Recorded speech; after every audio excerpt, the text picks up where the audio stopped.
नमस्कार मित्रांनो, स्वागत आहे तुमचं जॉब गुरु या आपल्या यूट्यूब चॅनलवर. मित्रांनो, कारागृह विभागाची जवळपास 4 ते 5 वर्षानंतर ही जाहिरात प्रसिद्ध झालेली आहे. तर तुमच्यासाठी खूप चांगला या ठिकाणी मित्रांनो चान्स असणार आहे. एकूण 255 जागा आहेत. यामध्ये महत्त्वाचं पद आहे लिपिक आणि वरिष्ठ लिपिक. यासाठी मित्रांनो तुमची कुठल्याही शाखेची पदवी असेल तर तुम्ही अप्लाय करू शकता. टायपिंगची गरज नाही, सध्या MSCITचीही तुम्हाला या पदांसाठी गरज नाही. बाकीची ही मित्रांनो पदं आहेत ज्याच्यामध्ये शिक्षक असतील, निरीक्षक ही पदं असतील, त्यानंतर मित्रांनो शारीरिक कवायत शिक्षक असतील, कातारी असेल, गृहप्रवेक्षक असेल, जोडारी असेल. त्यानंतर मित्रांनो भरपूर सारी मिश्रकची पदं आहेत जी की मित्रांनो या ठिकाणी फार्मसीवरती भरली जात आहेत. त्याच्यानंतर मित्रांनो प्रयोगशाळा तंत्रज्ञाचं ही पद आहे जे की BSc वरती आहे. तर अशी सर्व पदांसाठी मित्रांनो आजपासून ऑनलाईन ॲप्लिकेशन कसा भरायचा त्याचा व्हिडिओ आपण डिटेलमध्ये A to Z सर्व माहिती पाहणार आहोत. तर याच्यामध्ये मित्रांनो तुम्हाला एक्झाम सेंटर कुठलं असणार आहे, कसं पद निवडायचं आहे, त्याचबरोबर महत्त्वाचं म्हणजे डॉक्युमेंट कुठले कुठले लागत आहेत ती सर्व माहिती ऑनलाईन फॉर्ममध्ये आपण पाहणार आहोत. यासाठी खुल्या प्रवर्गाला मित्रांनो 1000 रुपये फीज आहे, राखीव प्रवर्गासाठी 900 रुपये फीज असणार आहे. आणि मित्रांनो तुमचं वय 18 ते 38 वर्ष खुल्या प्रवर्गासाठी आणि 18 ते 43 वर्ष राखीव प्रवर्गासाठी ठेवण्यात आलेलं आहे. डिटेलमध्ये मित्रांनो ऑलरेडी व्हिडिओ याच्यावरती बनवलेला आहे, त्यामध्ये सिलेबसबद्दल देखील तुम्हाला माहिती दिलेली आहे. त्या व्हिडिओची लिंक डिस्क्रिप्शन बॉक्समध्ये आहे. तर आपण पाहूयात की ऑनलाईन फॉर्म कसा भरायचा त्याबद्दलची सविस्तर माहिती. मित्रांनो, सध्याच्या कारागृह विभाग पदभरतीसाठी तुम्हाला पुस्तक हवं असेल तर स्मार्ट स्टडी पब्लिकेशन नांदेड यांनी मित्रांनो TCS 71 प्रश्नपत्रिका संच आणि TCS 79 प्रश्नपत्रिका संच ही पुस्तकं प्रसिद्ध केलेले आहेत. तुमची परीक्षा मित्रांनो TCS मार्फत होते. इतर सरळ सेवेच्या कुठल्याही भरतीसाठी देखील तुम्ही ही पुस्तकं यूज करू शकता, जसं की जिल्हा न्यायालय, शिपाई असेल, लिपिक असेल, पुरवठा निरीक्षक असेल, यासाठी देखील. या पुस्तकामध्ये मित्रांनो त्यांनी TCSने घेण्यात आलेल्या नगररचना शिपाई असेल, नगर परिषद असेल, तलाठी असेल, लेखपाल असेल, वनरक्षक असेल, DMER असेल, PCMC असेल, या प्रश्नपत्रिकांचा समावेश याच्यामध्ये केलेला आहे. कारण की मित्रांनो TCS जी परीक्षा घेत आहे मागील परीक्षांमधील बरेचसे प्रश्न रिपीट होतात, तो पॅटर्न रिपीट होतो. त्यासाठी हा मागील प्रश्नपत्रिका संच तुम्ही अभ्यासू शकता, त्याचा फायदा तुम्हाला मित्रांनो परीक्षेमध्ये होईल. इतरही त्यांची पुस्तकं आहेत मित्रांनो. स्पेशल इंग्रजी व मराठीचा प्रश्नसंच त्यांनी स्पष्टीकरणाचा इथे टॉपिक्स वाईज दिलेला आहे. प्रत्येक प्रश्नांचा जे TCSने मित्रांनो आतापर्यंत एकूण 75 प्रश्नपत्रिका घेतलेल्या आहेत, परीक्षा घेतलेल्या आहेत, त्यामधून मित्रांनो याच्यामध्ये प्रश्न त्यांनी दिलेले आहेत. चालू घडामोडीसाठीही त्यांचं पुस्तक अवेलेबल आहे. तर मित्रांनो सर्व पुस्तकं स्मार्ट स्टडी पब्लिकेशन ती तुम्ही कुठल्याही बुक स्टोअरमधून खरेदी करू शकता, तुम्हाला ऑनलाईन देखील भेटून जातील. तर बघा मित्रांनो, ऑनलाईन अप्लाय करण्यासाठी काय करायचे, लिंक तुम्हाला डिस्क्रिप्शन बॉक्समध्ये मी देतोय. तिथं आल्यानंतर सर्वात अगोदर इथं तुम्हाला मित्रांनो रजिस्ट्रेशनवरती क्लिक करायचं आहे. तुमच्यासमोर एक TCSचा रजिस्ट्रेशन विंडो ओपन होईल. तिथं अगोदर तुमचं बेसिक रजिस्ट्रेशन करून घ्यायचं आहे. सर्वात पहिल्यांदा तुमचं नाव टाकायचं आहे मित्रांनो, जसं की 10th मार्कशीटवरती. त्यानंतर तुमचे जे पण मार्कशीट असतील, सर्टिफिकेट असतील, त्याच्यावरती जसं नाव आहे पहिलं उमेदवाराचं नाव इथं टाकायचं आहे. त्यानंतर वडिलांचं नाव, त्यानंतर तुमचं आडनाव टाकायचं आहे. तर स्पेलिंग फक्त बरोबर टाकायचे मित्रांनो. पहिलं नाव म्हणजे तुमचं नाव टाकून घ्यायचं आहे. त्याच्यानंतर तुमच्या नावामध्ये काही चेंजेस झालेले असतील तर तुम्हाला येस करायचं आहे आणि बदललेलं नाव इथं टाकायचं आहे आणि जुनं नाव जे आहे ते वरती येईल. जर चेंज नसेल तर नो करा. त्यानंतर तुमची डेट ऑफ बर्थ जशी मित्रांनो तुमच्या 10वीच्या मार्कशीटवरती आहे, सर्टिफिकेटवरती आहे, तशीच इथून डेट ऑफ बर्थ सिलेक्ट करायचे. त्यानंतर तुमचं जेंडर इथून सिलेक्ट करायचे. तुमचा मोबाईल नंबर मित्रांनो टाकायचा आहे, तुमचं ईमेल ID टाकायचं आहे आणि तुम्हाला आता एक्झाम सेंटर सिलेक्ट करायचे आहेत. पहा, एक्झाम सेंटरमध्ये मित्रांनो पूर्ण 36 एक्झाम सेंटर तुम्हाला पाहायला भेटतील. तर बघा, तुम्हाला 3 एक्झाम सेंटर कुठलेही मित्रांनो सिलेक्ट करायचे आहेत. जसं की पहिलं एक्झाम सेंटर तुम्ही या ठिकाणावरून मित्रांनो पुणे सिलेक्ट केलं. त्यानंतर दुसरं एक्झाम सेंटर तुम्हाला या ठिकाणी मुंबई तुम्ही सिलेक्ट करू शकता. त्यानंतर तिसरं अजून तुमचं जवळचं एखादं सिटी जी असेल मित्रांनो ती तुम्हाला सिलेक्ट करता येणार आहे. तर अशा पद्धतीने 3 एक्झाम सेंटर सिलेक्ट करायचे आहेत. इथं टिकमार्क करायचं आहे आणि मित्रांनो जनरेट OTP वरती क्लिक करून हा OTP टाकून घ्यायचा आहे. त्यानंतर इथं आय ॲग्री करायचं आहे आणि हा कॅप्चा कोड टाकून रिव्हेरीफाय करायचा आहे. मित्रांनो रिव्हेरीफायमध्ये काय करायचं आहे, तुम्हाला तुमच्या जे पण तुम्ही सिलेक्ट केलेलं, जसं की इथं जेंडर सिलेक्ट केलेले तर हे मेल जेंडर सिलेक्ट केलेलं बरोबर आहे का, बरोबर जर असेल तुम्हाला तर इथं समोर बॉक्स आहे, फक्त त्या बॉक्सवरती तुम्हाला अशा पद्धतीने टिक मार्क करायचे आहेत. सर्व व्हेरीफाय करून झालं की तुम्हाला सबमिट बटनावरती क्लिक करायचं आहे. त्यानंतर लगेच तुमच्यासमोर तुमचा रजिस्ट्रेशन नंबर, पासवर्ड येईल, तुमच्या मेल ID वरतीही तो येणार आहे. त्याच्यानंतर खाली पाहता तुम्हाला फॉर्म भरायचा आहे पूर्ण. Click here fill the application फॉर्मवरती तुम्हाला क्लिक करायचं आहे.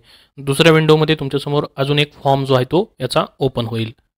आता पहा, तुम्हाला फॉर्ममध्ये personal detail, additional detail, communication, qualification आणि डॉक्युमेंट अपलोड करायचे आणि पेमेंट करायचे. तर सर्वात अगोदर तर पर्सनल डिटेल्समध्ये तुम्हाला पोस्ट सिलेक्ट करायचे मित्रांनो, जसं की क्लर्क, सिनियर क्लर्क, मिश्रक, त्यानंतर टीचर, त्यानंतर निरीक्षक शिवणकाम, सुतारकाम, बेकरी, विणकाम, चर्म हे सर्व या ठिकाणी पोस्ट दिसतील. तुम्हाला ज्या पदासाठी अप्लाय करायचे ती पोस्ट या ठिकाणी सिलेक्ट करायची. जसं की तुम्ही या ठिकाणी क्लर्क लिपिकला सिलेक्ट केलं तर तुम्हाला आता खाली घ्यायचं आहे मित्रांनो. इथं तुमची सर्व पर्सनल डिटेल्स ऑलरेडी आलेले आहेत. याच्यामध्ये फक्त मॅरिटल स्टेटसमध्ये तुम्हाला मॅरिड अनमॅरिड सिलेक्ट करायचं आहे. त्याच्यानंतर मित्रांनो या ठिकाणी म्हटलं आहे की 28 मार्च 2005च्या सरकारी आदेशानुसार तुम्ही लहान कुटुंब मुलांसाठी पात्र आहात का, म्हणजे 2पेक्षा जास्त मुलं असू नयेत जर तुम्ही मॅरिड असाल तर मित्रांनो. तर इथं तुम्हाला काय करायचं आहे, पात्र आहात करायचं आहे, येस करायचं आहे. नो केलं तर तुम्हाला मित्रांनो या ठिकाणी नॉट एलिजिबल येईल, त्यामुळे येस करायचं आहे. त्यानंतर इथं वडिलांचं नाव टाकायचं आहे, आईचं नाव टाकायचं आहे. खाली घ्यायचं आहे. खाली मित्रांनो इथं इंडियन सिलेक्ट करायचं आहे. त्यानंतर तुम्ही महाराष्ट्राचे रहिवासी आहात का, तर इथं येस करायचं आहे. आणि मित्रांनो तुमच्याकडं डोमसाईल इश्युइंग अथॉरिटी आदिवास प्रमाणपत्र निर्गमित करण्याचे कार्यालयाचं नाव, तुमच्याकडे जे डोमसाईल आहे मित्रांनो त्याचं डोमसाईलचं या ठिकाणी कुठून घेतलं ते कार्यालयाचं नाव टाकायचं आहे. किंवा मित्रांनो स्कूल लिव्हिंग सर्टिफिकेटचं देखील इथं ऑप्शन त्यांनी दिलेलं आहे. पहा संस्थेचे नाव. त्याच्यानंतर पहा इथं तुम्हाला आदिवास प्रमाणपत्र निर्गमित करण्याची तारीख, डोमसाईल कधी घेतलं ते टाकायचं आणि डोमसाईलचा नंबर तुम्हाला इथे टाकायचा मित्रांनो. त्याच्यानंतर खाली पाहता तुम्ही जर कॅटेगरीमधून अप्लाय करत असाल तर मित्रांनो रिझर्वेशन कॅटेगरी तुमची सिलेक्ट करायची. तुमच्या कॅटेगरीला ज्या जागा आहेत, कुठल्या कॅटेगरीला जागा असतील ती कॅटेगरी तुम्हाला सिलेक्ट करायची. इथं मित्रांनो कास्ट सर्टिफिकेट कुठून घेतलं, कधी काढलेलं आहे, त्याचा प्रमाणपत्र क्रमांक टाकायचा आहे. त्याच्यानंतर खाली पाहता तुम्ही जर कॅटेगरीमधून येत असाल तर नॉन क्रिमिनल तुम्हाला द्यावं लागतं काही कॅटेगरींसाठी. तर नॉन क्रिमिनलचं इश्युइंग अथॉरिटी कुठून घेतलेलं आहे, ते जारी केल्याचा दिनांक मित्रांनो आणि त्याचा क्रमांक तुम्हाला टाकायचा आहे. त्याच्यानंतर खाली इथं पहा तुमची काही अर्जदाराच्या शरीरावर दृश्यमान ओळखीची खून वगैरे काय आहे का. जसं की मित्रांनो जर तुमच्या हातावरती एखादा तीळ असेल, समजा उजव्या हातावरती तीळ आहे तर मोल ऑन राईट हँड असं तुम्ही टाकू शकता. किंवा चेहऱ्यावरती काय खून असेल तर त्याची आयडेंटिफिकेशन इथं टाकू शकता. त्याच्यानंतर मित्रांनो खाली पहा तर तुम्हाला एक ओळखपत्र द्यायचं आहे. तर याच्यापैकी एक द्यायचं आहे कुठलं तरी, हे सर्व द्यायची गरज नाही. जसं की तुम्ही पॅन कार्ड देऊ शकता. समजा तुमच्याकडे पॅन कार्ड आहे मित्रांनो, तर तुम्ही पॅन कार्डला येस करा आणि पॅन नंबर आणि पॅन नंबरवरचं तुमचं पूर्ण नाव इथं टाकायचं आहे. बाकी तुमच्याकडे ड्रायव्हिंग लायसन नाही आहे तर नो केलं तरी चालेल. वोटर ID नसेल तरी नो करा. पासपोर्ट नसेल तरी नो करा. बँक खाता आहे का, तर नसेल तर नो करायचं आहे. फक्त एक द्यायचं आहे यापैकी. आणि इथं I am voluntary submitting my identity प्रूफला क्लिक करायचं आहे आणि सेव्ह आणि नेक्स्टवरती मित्रांनो क्लिक करायचं आहे. सेव्ह अँड नेक्स्ट केल्याबरोबर डेटा सेव्ह सक्सेसफुल होईल. त्यानंतर दुसरी स्टेप असेल ॲडिशनल डिटेल्सची, ज्याच्यामध्ये विचारलं आहे की आपण आत्महत्याग्रस्त शेतकऱ्याचा मुलगा मुलगी आहात का. तर हे तुम्हाला सर्व वाचायचे मित्रांनो. सर्व एस नो करायचे. प्रकल्पग्रस्त असेल, भूकंपग्रस्त असेल. त्यानंतर मित्रांनो खाली पहा पदवीधर अंशकालीन असेल तर हे एस नो तुम्हाला करायचं असणार आहे. त्याच्यानंतर तुम्ही खेळाडूमधून अर्ज भरू इच्छिता का. त्यानंतर PWD मधून आहात का. त्याच्यानंतर स्वातंत्र्य सेनानी, अनाथ. त्याचबरोबर मित्रांनो तुम्हाला यापूर्वी परीक्षेसाठी प्रतिबंधित केलं आहे का. फौजदारी खटला वगैरे तुमच्यावरती कुठं चालू आहे का. तुम्हाला कधी ताब्यात वगैरे घेण्यात आलेला आहे का. त्याचबरोबर बंधपत्र वगैरे लिहून द्यावे लागले आहे का कुठं. चांगली वर्तणूक ठेवण्यासाठी तुम्हाला कधीही कोणतीही. तर हे सर्व तुम्हाला येस नो मित्रांनो करायचं आहे, सर्व वाचून व्यवस्थित. त्यानंतर सेव्ह आणि नेक्स्टवरती क्लिक करायचं आहे. त्यानंतर तुमच्यासमोर ॲड्रेस डिटेल विचारेल, ज्यामध्ये मित्रांनो करस्पॉन्डंट ॲड्रेस म्हणजे सध्या तुम्ही ज्या ठिकाणी राहत आहे तो पत्रव्यवहाराचा पत्ता तुम्हाला इथं टाकायचा आहे. आणि मित्रांनो जर तुमचा परमनंट ॲड्रेस खाली विचारला आहे, परमनंट ॲड्रेस आणि करस्पॉन्डंट ॲड्रेस दोन्ही ॲड्रेस सेम असतील तर वरी जो ॲड्रेस टाकलेला आहे तो खाली येण्यासाठी आपोआप काय होईल मित्रांनो, तुम्हाला is permanent address same as correspondent address जर असेल तर तुम्हाला इथं येस करायचं आहे, म्हणजे वरचा ॲड्रेस ऑटोमॅटिक खाली येऊन जाईल. त्यानंतर तुम्हाला सेव्ह आणि नेक्स्टवरती क्लिक करायचं आहे. त्यानंतर लगेच तुमच्यासमोर एज्युकेशन डिटेल्स ओपन होतील, ज्याच्यामध्ये मित्रांनो पहा सर्वात अगोदर तुम्हाला 10वीचे मार्क्स टाकायचे आहेत. 10वीचे मार्क्स टाकताना इथं तुम्हाला महाराष्ट्र स्टेट बोर्ड निवडण्यासाठी ऑलरेडी ऑप्शन आले. त्यानंतर इथं शाळेचं नाव तुम्हाला टाकायचं आहे किंवा तुमच्या शाळेच्या संस्थेचं नाव. इथून मित्रांनो तुमचं पर्सेंटेज होतं 10वीला का CGPA होता की ग्रेड ऑफ मार्क्स होते ते सिलेक्ट करायचे. जर पर्सेंटेज असतील तर पर्सेंटेज सिलेक्ट करा. आणि मित्रांनो जास्तीत जास्त मॅक्सिमम मार्क्स म्हणजे किती गुणापैकी तुमची 10वी होती. समजा 550 पैकी असेल तर तुम्ही त्यापैकी किती मिळवले प्राप्त गुण इथे तुम्हाला टाकायचे. समजा तुम्ही त्यापैकी 400 मिळवलेले असतील तर ऑटोमॅटिक पुढं पर्सेंटेज तुमचं येऊन जाईल. त्यानंतर उत्तीर्ण होण्याचा वर्ष तुम्हाला इथून मित्रांनो काय करायचं, 10वीचं सिलेक्ट करायचं, तुम्ही कुठल्या वर्षी उत्तीर्ण झालात ते. त्याच्यानंतर 12वीचं देखील सेम मित्रांनो तसंच टाकायचे. आणि पदवीचं देखील मित्रांनो इथून stream any degree of statutory university, any degree इथं सिलेक्ट करायचे तुम्हाला, कुठलीही डिग्री याच्यासाठी चालणार आहे. त्यानंतर कुठल्या संस्थेतून उत्तीर्ण झालात, तुमची युनिव्हर्सिटी असेल कॉलेज असेल ते नाव इथं टाकायचं आहे. त्यानंतर कधी उत्तीर्ण झालात ते या ठिकाणी दिनांक टाकायचे, मार्कशीटवरती असेल तुमच्या त्याच्यानंतर मित्रांनो इथं ग्रेड पे विचारलेला आहे, ग्रेड तुमचा आहे की पर्सेंटेज आहे ते सिलेक्ट करायचे. समजा तुमचा CGPA असेल तर CGPA टाकायचा आहे, आणि जर तुमच्या मार्क्सवरती ABCD असं जर ग्रेड असेल तर ग्रेड ऑफ मार्क्स तुम्ही सिलेक्ट करा, किंवा पर्सेंटेज असतील तर पर्सेंटेज डायरेक्टली सिलेक्ट करा. तुमचं इथं कितीपैकी किती मार्क्स पडले ते टाकून पर्सेंटेज आपोआप येईल. त्याच्यानंतर सेव्ह आणि नेक्स्ट तुम्हाला क्लिक करायचं आहे. त्यानंतर लगेच तुमच्यासमोर डॉक्युमेंट अपलोड करण्याचं ऑप्शन येईल, ज्याच्यामध्ये पहिल्यांदा तुम्हाला पासपोर्ट साईज फोटो अपलोड करायचा आहे. क्लिक हेअर टू अपलोड फोटोवरती तुम्हाला क्लिक करायचं आहे. याच्यामध्ये पहा मित्रांनो, कॅप्चर फोटोग्राफ तुम्हाला पहिल्यांदा लाईव्ह फोटो तुमचा कॅप्चर करायचा आहे, तुमच्या कॉम्प्युटरला जो कॅमेरा आहे किंवा मोबाईलचा कॅमेरा त्याच्यावरनं. आणि त्यानंतर दुसऱ्या साईडला पहा इथं अपलोड फोटोग्राफ आहे. तुमच्या PCमध्ये तुम्ही जो फोटो तुमचा सेव्ह केलेला आहे तो फोटो इथं 80 ते 200 KB दरम्यान अपलोड करायचा आहे. तर हे दोन फोटो तुम्हाला इथं लाईव्ह फोटो आणि अपलोड फोटो दोन फोटो अपलोड करून घ्यायचे आहेत. त्याच्यानंतर पहा तुम्हाला स्कॅन केलेली स्वाक्षरी अपलोड करायची इथं, जी की मित्रांनो 80 ते 200 KB दरम्यान पाहिजे.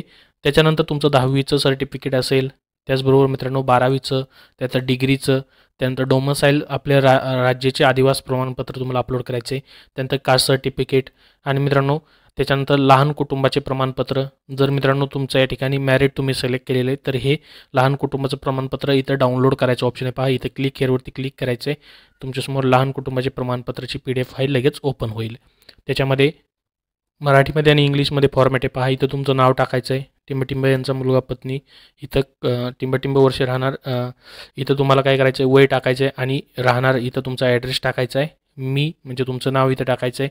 या पदासाठी अर्ज केलेला आहे. आज रोजी मला टिंबटिंब इतकी संख्या मुली हयात आहेत, तर इथं हयात किती संख्या आहे ती टाकायची, आणि 2005 नंतर किती जन्माला आलेले, समजा 1 जन्माला असेल तर इथं 1 टाकायचं आहे, आणि त्यांचा जन्मदिनांक देखील इथं नमूद तुम्हाला करायचं आहे. तसंच सेम इंग्लिशमध्ये देखील आहे पहा. आणि इथं तुमची काय करायचं आहे, प्लेस डेट टाकून इथं सिग्नेचर तुम्हाला करायचे, आणि हे स्कॅन करून काय करायचं इथं अपलोड करायचं, जर मॅरिड तुम्ही सिलेक्ट केलेलं असेल तर. त्याच्यानंतर खाली पहा तुम्ही मित्रांनो या ठिकाणी आयडेंटिटी कार्डमध्ये जर पॅन कार्ड, तुमचं या ठिकाणी पासपोर्ट व बँक खातं सिलेक्ट केलेलं असेल तर त्यापैकी इथं तुम्हाला येईल अपलोड करायसाठी, ते एक ID कार्ड इथं तुम्हाला अपलोड करायचे. त्याच्यानंतर जर तुमचं मॅरेज झालेलं असेल, तुमच्याकडे विवाह प्रमाणपत्र असेल, नावामध्ये काही चेंजेस असतील तर इथं तुम्हाला ते अपलोड करायचं आहे त्याच्या संदर्भात. आणि इतर जर काही तुम्हाला महत्त्वाचं डॉक्युमेंट अपलोड करायचं असेल तर तुम्ही इथं अपलोड करू शकता. त्याच्यानंतर खाली पाहता तुम्हाला पेमेंट करण्यासाठी किती रुपये आलेले ते इथं दाखवेल. त्याच्यानंतर पुढं तुम्हाला तुमचे इथं सर्व टिक मार्क्स करून घ्यायचे आहेत. हे सर्व तुम्ही टर्म्स अँड कंडिशन वाचलेलं आहेत ते टिक मार्क करायचे अशा पद्धतीने बॉक्समध्ये. आणि मित्रांनो सबमिट बटनावरती क्लिक करायचे. त्याच्या अगोदर तुम्ही प्रिव्ह्यू देखील करू शकता. त्यानंतर तुमच्यासमोर पेमेंट करायचं ऑप्शन येईल पहा. पेमेंटमध्ये तुम्ही debit card, internet banking, UPI wallet या सर्वचा वापर करून पेमेंट करू शकता.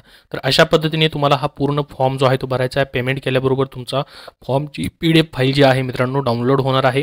तर ती PDF फाईल जी आहे तुम्हाला सेव्ह करून ठेवायची, किंवा मित्रांनो इथं परत यायचं तुम्हाला एकदा लॉग इनवरती क्लिक करून तुमचा युजर ID पासवर्ड टाकून देखील तुमच्या फॉर्मचा स्टेटस तुम्ही इथून चेक करू शकता. याबद्दल अजून तुमचे काही प्रश्न असतील तर कमेंट बॉक्समध्ये नक्की विचारा. हा व्हिडिओ नक्की लाईक करा. धन्यवाद.